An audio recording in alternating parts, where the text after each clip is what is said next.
Estoy en comunicación con el economista Jaime Durán, ex viceministro de Economía y actual gerente general de la gestora pública de Bolivia. Jaime, muchas gracias por concederme esta entrevista, muy amable como siempre. Después de tiempo vuelvo a entrevistarte. Hola Juan Cruz, un gusto nuevamente estar contigo para que podamos hablar de economía, de la gestora y bueno, lo que quiera saber nuestra gentil audiencia.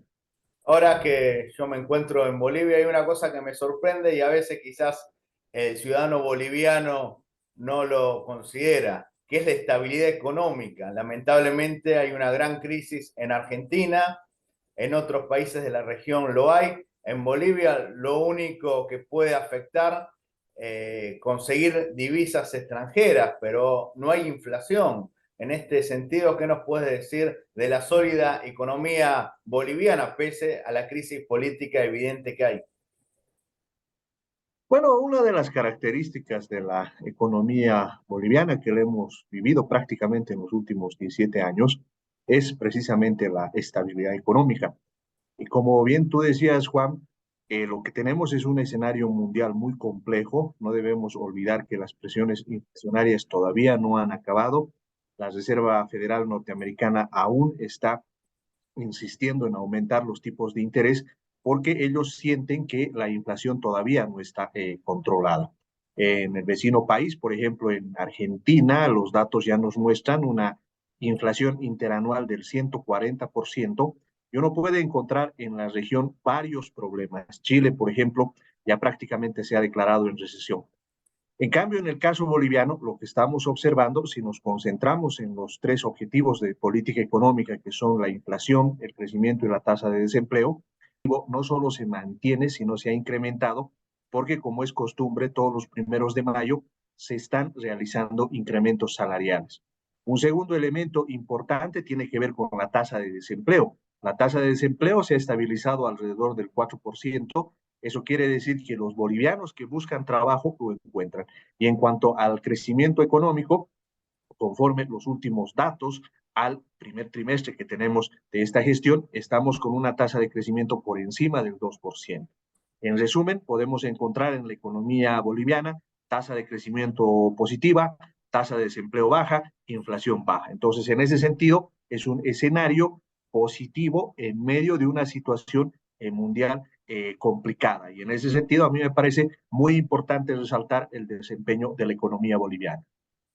Hay un tema que no se entiende en Bolivia y en la región, ¿por qué el gobierno ataca al presidente Evo Morales? ¿Por qué no se lo considera al artífice del milagro económico y político boliviano que es el líder Evo Morales? Bueno, ahí lo que hay que entender, digamos, es ciertas situaciones ya más de carácter político, ¿no? Ha existido, digamos, algunos roces al interior del partido, al interior del movimiento al socialismo. Yo lo que creo es que ahí es reconocible y es resaltable el papel que ha jugado Evo Morales durante los 15 años que ha gobernado al país, junto a Luis Arce Catacora, que era su ministro de Economía. Lo que nunca debemos olvidar es que los resultados que una economía pueda tener no solo se deben a una persona, sino a un equipo, a un grupo de trabajo, ¿no? Entonces ahí yo considero que tanto el gabinete ministerial y todos los que han conformado estos 15 años de trabajo merecen el crédito de lo que ha sido una estabilidad. Ahora, lo que ha ocurrido tras el golpe de Estado es la constitución de un nuevo gobierno al mando de Luis Arce Catacora, quien ha sido en realidad junto con Carlos Villegas el creador del modelo económico social comunitario productivo. Y lo que ha ocurrido es que, dando continuidad también a varias de las políticas económicas que se habían implantado antes, lograr estos resultados. Yo lo que creo es que, digamos, este intercambio de ideas que incluso puede llegar a tener cierta agresividad, no tiene que asustar a la Pero gente. Arce quiere desplazar a Evo Morales como líder. ¿Hay una ¿Perdón? traición del gobierno de Evo Morales? No, en manera alguna, en manera alguna. Eso yo lo descarto completamente porque en realidad el proceso de cambio tiene líderes, ¿no es cierto? Y resalto esta parte, ¿no? Se trata de líderes del proceso de cambio, ¿no es cierto? No se trata de una sola persona y en realidad lo que ha caracterizado al MAS es básicamente la amplia democracia que ha tenido, no debemos olvidar, es el partido más grande de la historia de Bolivia, ¿no? Entonces, en ese sentido, no hay ningún tipo de esa situación. Lo que sí es importante, Juan, es resaltar la importancia del proceso de cambio. El proceso de cambio no es propiedad de ninguna persona, ¿no es cierto? Es propiedad de los movimientos sociales y es algo que se ha resaltado Pero hay un precisamente en líder el Cabildo del indiscutido. 17 de octubre. ¿Perdón? Hay un líder indiscutido que es Evo. Por eso no entiendo Bueno, por yo qué no el lo gobierno pondría quiere así. cuestionarlo.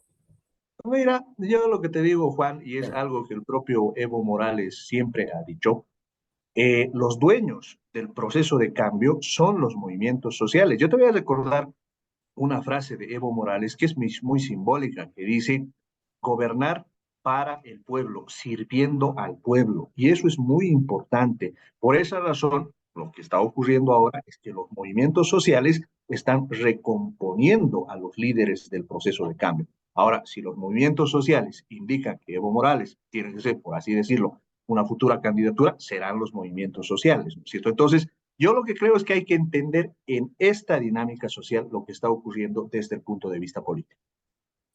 Hay una pregunta que te quiero hacer, una pregunta técnica que me lo pasó un economista. ¿Por qué la AFI demora tanto el otorgamiento de los emisores de valores? Bueno, ahí lo que hay que entender es que un poco cómo funciona la economía boliviana y en realidad este proceso de la emisión de valores.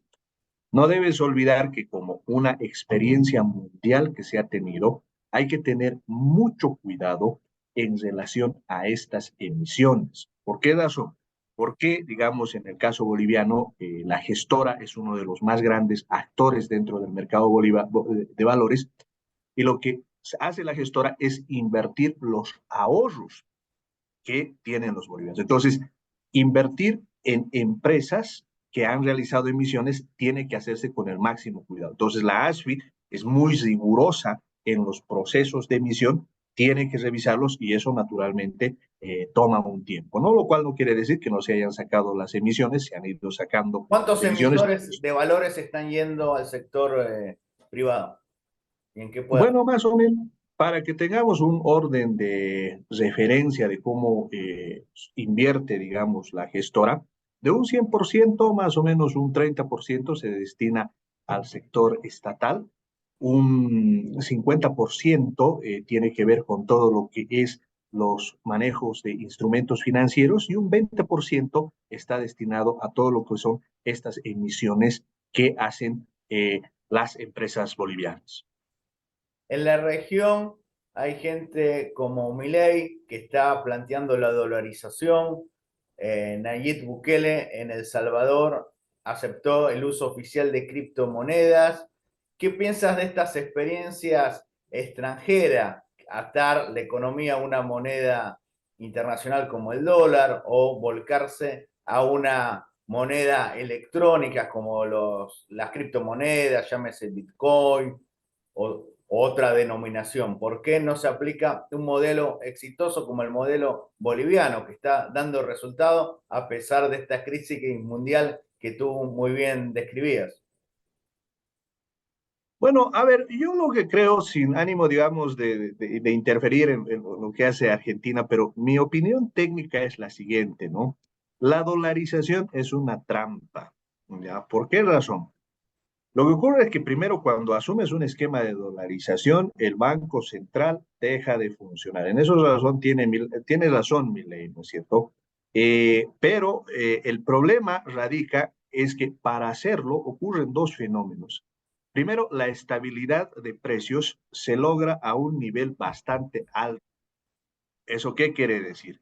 Que de pronto lo que va a ocurrir en Argentina es que todo se va a volver caro, ¿no es cierto? Y se va a mantener caro. Un segundo elemento peligroso de la dolarización es que empieza a fluctuar la economía en función a la disponibilidad de moneda extranjera. Bueno, entiendo que ahora, por ejemplo, les está yendo bien con las exportaciones, pero puede ocurrir un descenso de precios, una crisis internacional, y lo que va a ocurrir es que la cantidad de dólares que van a tener en Argentina va a disminuir. Entonces, eso va a generar un proceso recesivo muy fuerte. Y lo que va a ocurrir en ese momento es que ya no se va a contar ni con el Banco Central ni con la política fiscal para que se pueda sacar a la economía. Por esa razón es un espejismo. Yo la verdad creo que es una situación muy extrema, muy dolorosa, porque tal como lo han descrito varios economistas argentinos, ¿no es cierto? La clave para la dolarización es que hayan dólares, ¿no es cierto? Pero ahorita precisamente lo que no tienen es dólares. Entonces, es una cosa sin sentido. Los Y en dólares no se relación, pueden emitir como la moneda local, como el peso. exactamente, cada dólar te cuesta una unidad de exportación. Tienes que entregar bienes y servicios para hacerlo, ¿no es cierto? E inversión extranjera se puede decir, pero el problema de la inversión extranjera es que en este momento está temerosa y prefiere invertir en bonos del Tesoro norteamericano.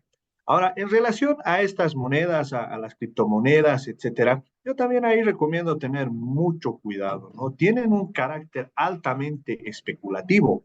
En El Salvador, por ejemplo, han registrado pérdidas contables precisamente por inversiones que han hecho en este tipo de criptomonedas. ¿Qué es lo que ocurre? Lo que ocurre es que la forma en la que se cotizan son altamente volátiles, ¿no es cierto? Y además, incluso han existido casos, en el caso norteamericano, por ejemplo, que billeteras que hacían la transformación entre estas criptomonedas y dólares, bueno, han quebrado y hay mucha gente que ha perdido mucho dinero.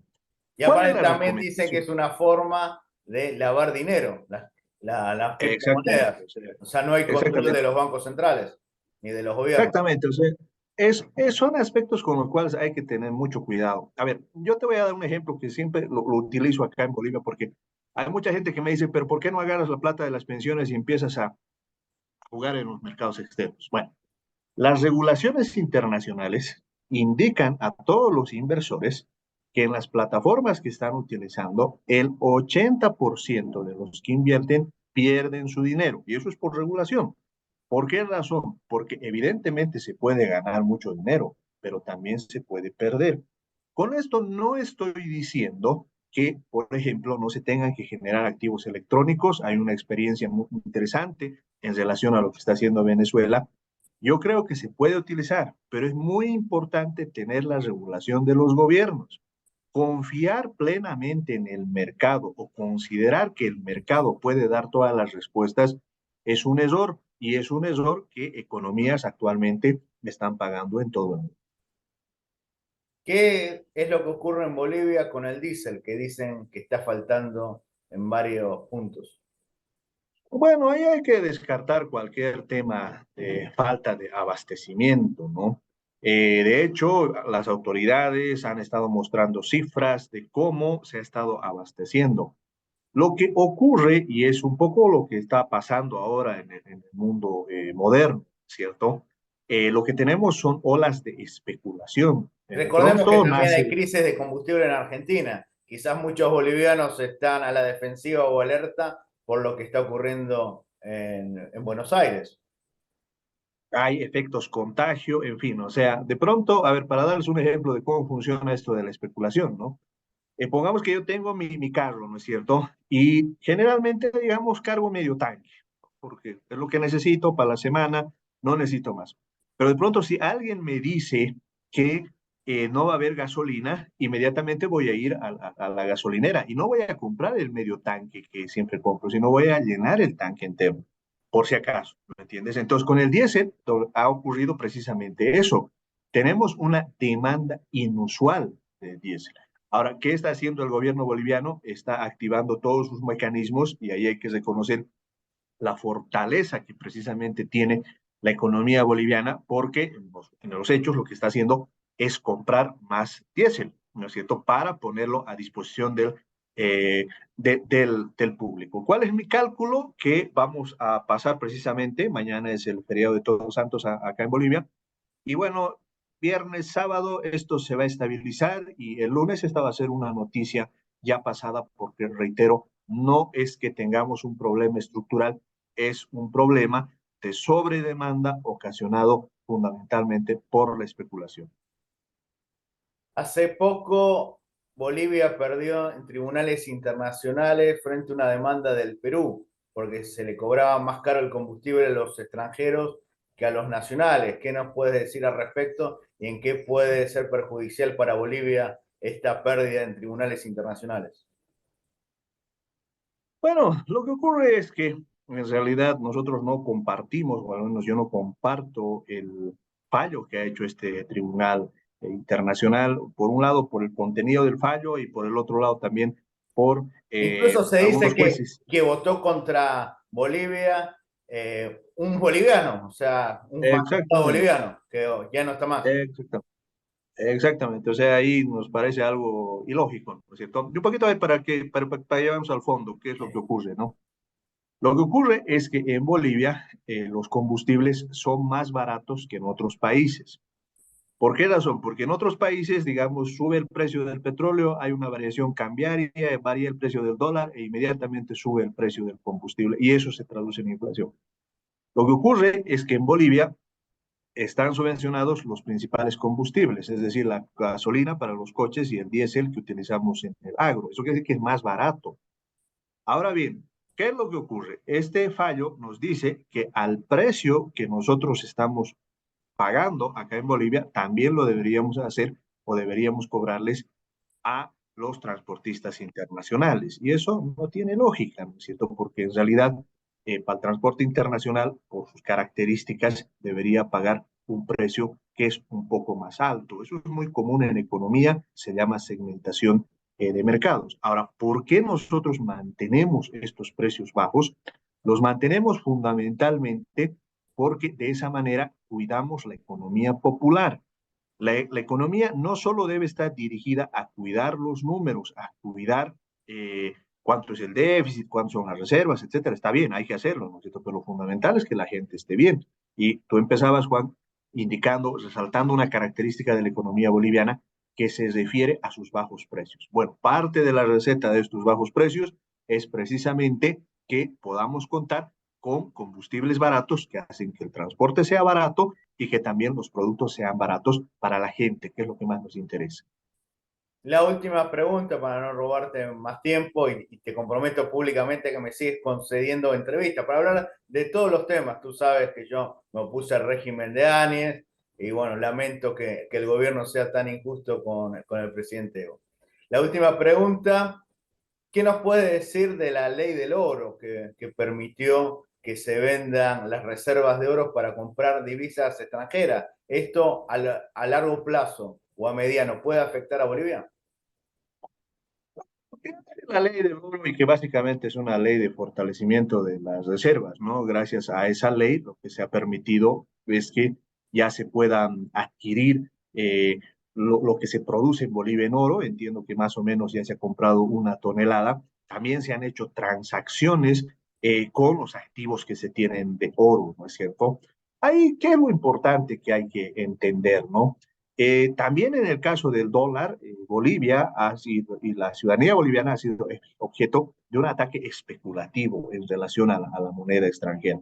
Y por supuesto, lo que ha tenido que hacer el Banco Central es salir y ofrecer la moneda, ¿no es cierto? Y garantizar precisamente la estabilidad del precio del dólar, lo cual ha ido ocurriendo paulatinamente en la economía boliviana. Ahora, ¿qué va a ocurrir a mediano plazo? Bueno, lo que va a ocurrir es que yo creo que se va a estabilizar esta demanda de los dólares, pero va a empezar a ocurrir dos fenómenos que creo que es importante anotarlos en esta agenda que permanentemente, Juan, estás haciendo seguimiento, ¿no?